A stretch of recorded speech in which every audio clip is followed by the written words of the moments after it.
E aí pessoal, aqui que fala é o Lipe Player aqui para mais um vídeo. E hoje estamos trazendo um vídeo com fogueira. E também nós vamos contar histórias de terror, pessoal. Então primeiro vai começar com o Jonathan. Sou eu. Meu Deus. Bom, vou gravar ali, galera. Eu vou contar uma história muito conhecida por todos aqui da região. E bom, essa história é assim. Era uma mulher, né, que morava numa casa, tipo uma lanchonete. Que todo dia ia dois homens pra lá tomar café e tal. E aí teve um dia que o homem foi e tomou um café, né? Beleza, tomou um café. Aí ele falou assim, eu vou ir no banheiro. Aí ele foi no banheiro. Aí quando ele foi, né? Aí chegou outro homem e tomou também o café, né? Pagou lá o café.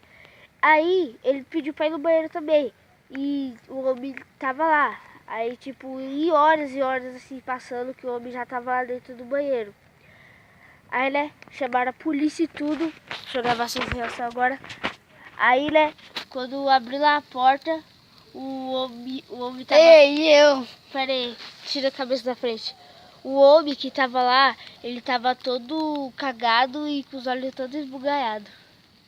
Que nem ficam os caras que eu escuto essa história. Ah, pra quem entendeu, galera? Deixa aí nos comentários. Quem é o próximo a contar? É o Jonathan. Só tem 2 minutos e 38. Vai contar, filho. Eu não sei contar. Vai ter que contar. Então, ó, mano, quando chegar nesse tempo que da barriga acaba. Tá. Deixa eu ver. Tá bom. Tinha uma menina que morava aqui perto também, ó. Que era por aqui. Que ela tinha medo de ficar sozinha. Aí ela comprou um cachorrinho pra ficar com ela. Porque ela era muito solitária e ela era muito macabra a casa dela.